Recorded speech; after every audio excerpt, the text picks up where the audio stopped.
Good evening and thanks for joining us. Hawaii's Tua Tagovailoa was taken to the hospital after a scary hit in tonight's game versus Cincinnati. Take a look. It happened late in the second quarter. Tua is sacked by the Bengals' Josh Tupou and is thrown to the turf. The back of his head hits the ground and his arms appear to seize up, which usually indicates some type of brain trauma. After several minutes, Tua was carted off on a stretcher and taken to a hospital where the team says he was conscious and had movement in all of his extremities. Dolphins head coach Mike McDaniel said he knew something was seriously wrong when he came on the field. It was a scary moment. He was evaluated for concussion, and he's in the concussion protocol. He was at the hospital. I believe he's about to get discharged.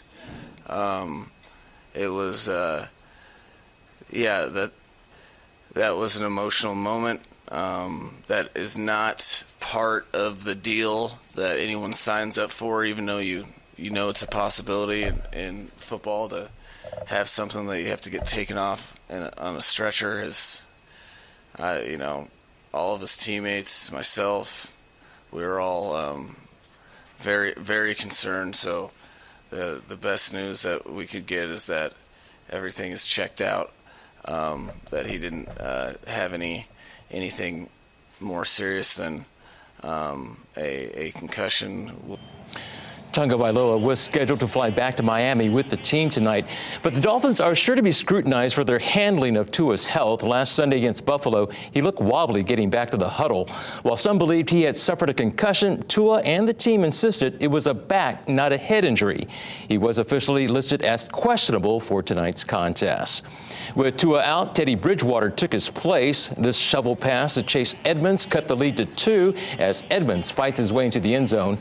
But a Bridgewater interception set up the clinching score. Joe Burrow to Hayden Hurst for this touchdown. Cincinnati won the game 27-15, handing the Dolphins their first loss of the season. Starting on Saturday, Hawaii's minimum wage will increase from $10.10 to $12 an hour. It's the first increase in 4 years and will eventually go up to $18 an hour by 2028. KITV4's Jeremy Lee joins us now live with reaction from the community. Jeremy. Well, Mika and Rick, the legislature has enacted minimum wage increases now set for every 2 years through 2028. This weekend, businesses will take the first step towards raising worker pay per the new legislation. Here's what those supporting the wage hike had to say. For some, the minimum wage hike has been a long time coming, and those who have worked in industries such as fast food say, this wage increase will mean a lot, not only to the younger workers such as me, but especially to the older workers who aren't able to retire. Being able to save paycheck to paycheck has been a pipe dream for some.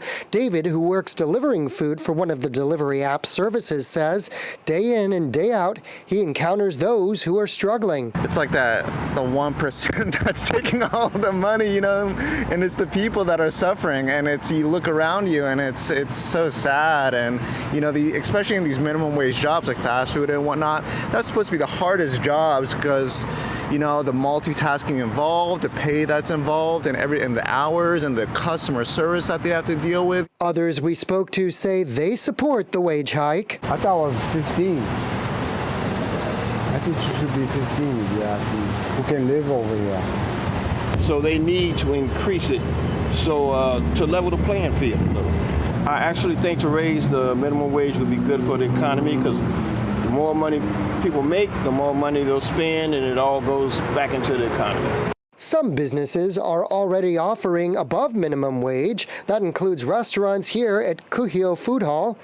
Employees who make a certain amount in tips may be excluded from the full amount of this latest wage increase. Nevertheless, I think this is an amazing plan.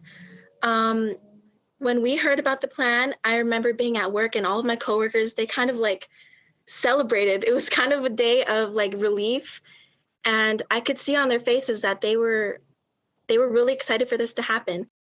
Now, critics of the wage hike say that this may not be the right time considering two factors, rising inflation and delayed recovery from the pandemic. But how much will it mean to those who are living paycheck to paycheck? Well, $2 more an hour, let's do the math. That's $16 more a day. It comes out to over $300 per month. Reporting live, Jeremy Lee, KITV4 Island News.